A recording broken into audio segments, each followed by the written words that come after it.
Hello everyone. I hope you are doing very well. I thought today I would make a video that isn't typical. It's just about something that I've discovered, and it might be something that you have experienced too. And I wanted to just share the practice that I've been doing. Actually, there's another part of it here. Where's my... I don't know where it went. That's okay. It's a practice that I've been doing for, I don't know, a few years, and then in the past like 6 months, I've started to do it in a different way. So I have been transcribing things for a while, and mostly I transcribe the Tao Te Ching, and I thought I had it here, but I left it in the other room, and it's not important. It's just I have the book, and then every day, this is the book. I just don't have my notebook here. And every day I do a new verse, and I just keep going back and forth, and I feel like it has been a way to practice my handwriting. It has also been a way to learn this text and to think more about it in a slower way than just reading it. Because when I transcribe something, when I'm writing it down, I really have to think about it and I have to pay attention.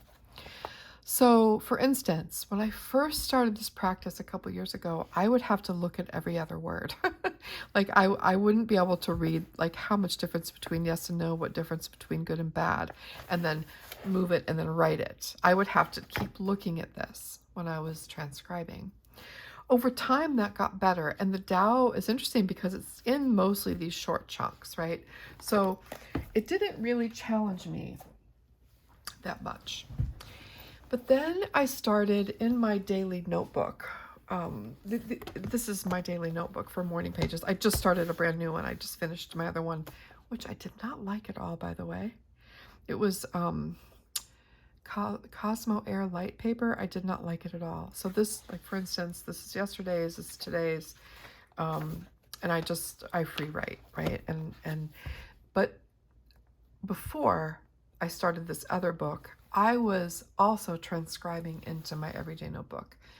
So if I read something in an article that was really wonderful and I wanted to save it, what I used to do was copy and paste it into a document on my computer or print it and tuck it into my journal. And you know what? It just sort of stayed there. I never really went back to it.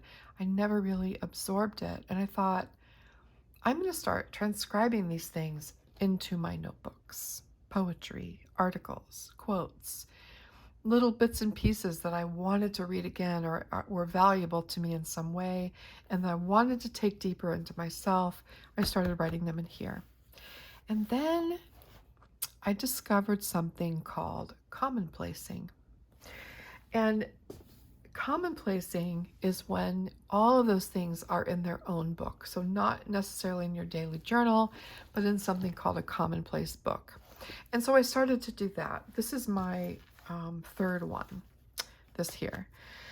And it has been remarkable because something that I have noticed about myself over the past 10 years or so, since technology really became an everyday part of my life, since I got a cell phone, since texting, since lots of email, everything online, being social media, all of the things we do on our phones, right, and on our computers. Since that became such a huge part of my life, my attention span has gotten shorter and shorter and shorter. And I don't know if you have experienced the same thing, but I can sit down and read a book and read a few sentences and I'm thinking about something else, or I'm looking at my phone, or I'm looking at my watch, or I get up to do something. My attention span was really suffering.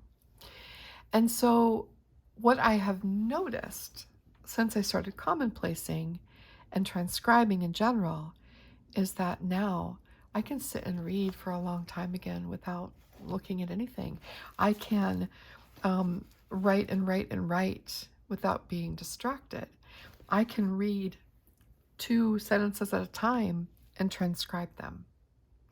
And this makes me incredibly happy. So you may not have these issues, but if you do, I'm just going to show you about commonplace things. So, and it may be something you already know about, but it was new to me. And I saw it somewhere on YouTube. Someone was sharing their commonplace journal among their other journals, and I just thought, wow, that's really cool. So this is a Yamamoto paper Robiki notebook cover.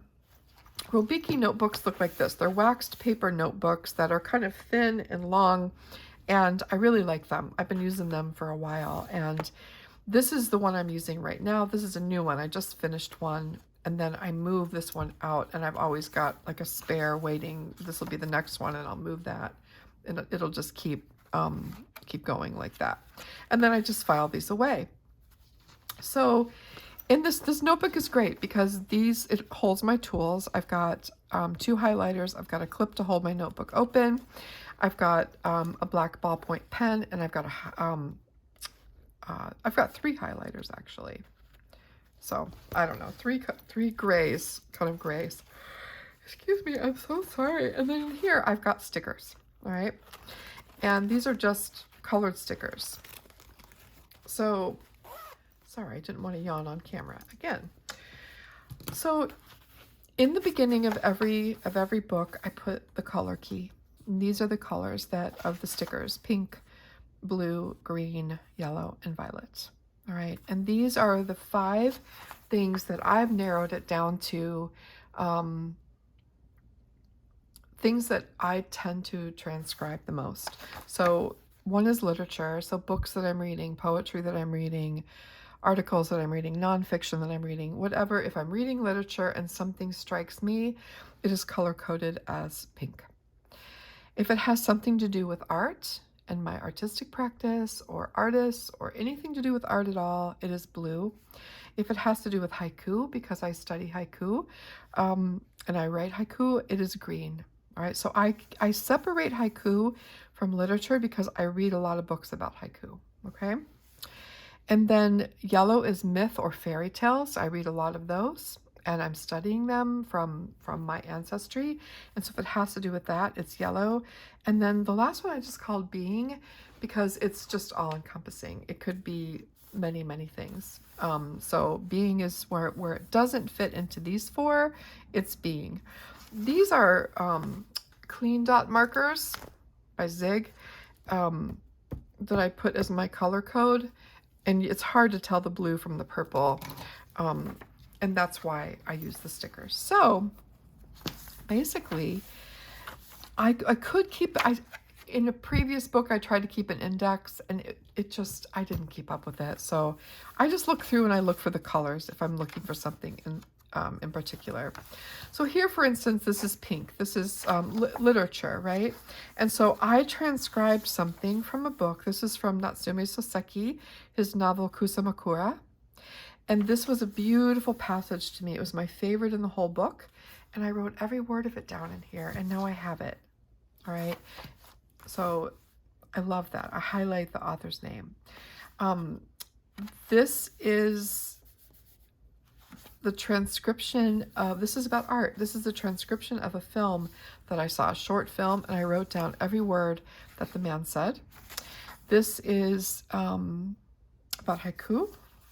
There's some haiku stuff. Sometimes I put a sticker in. So you can just see, this is from an email that I got from someone, right?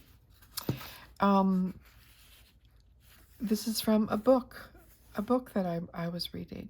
And so it's just a way to collect all of the things that catch my interest and that I want to read again and I want to keep, right? It's sort of a record of my intellectual explorations, I guess you could say, and what my spirit is loving at this time.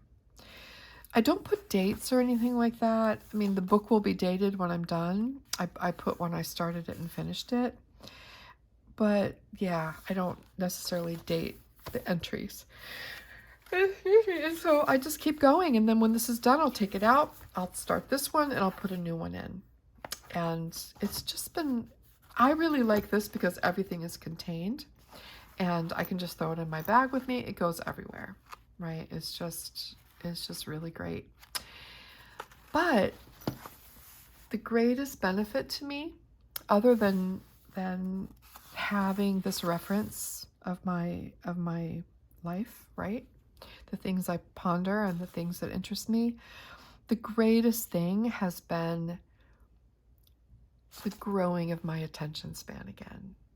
It has slowed me down. And just even to write slowly and intentionally every word and not be in a hurry to just get it down really fast is a remarkable thing. The other thing that I noticed since I started doing this is that I began to type slower with more intention. I used to be a really fast typer, and my fingers had to keep up with my brain, right? And my scattered brain sometimes. And I made so many mistakes. I was always correcting mistakes with my typing. And so what I've noticed is that when I type now, I'm much more intentional and slow, and it might take me longer because my brain has slowed down. I'm slower, and I make far fewer mistakes. And my thoughts tend to come out more well-rounded and complete rather than as scattered as they were. So I don't know. I don't know how to scientifically measure this in myself. I'm just saying that I know it has had a tremendously positive effect for me. And I just wanted to share it. This isn't a long, drawn-out video or anything, but I just wanted to share it. And you can look up commonplacing.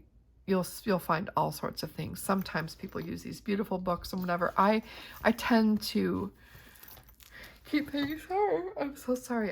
It's going to be constant yawning. I tend to keep things.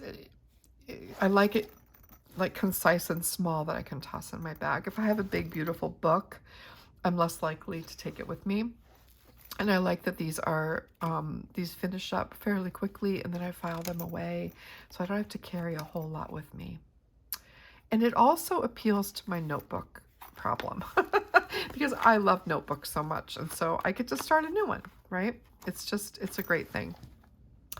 So that's what I wanted to talk about today. It's nothing earth-shattering, and it may be things that you already know, but there might be someone else out there like me who didn't know and who was really worried about their attention span.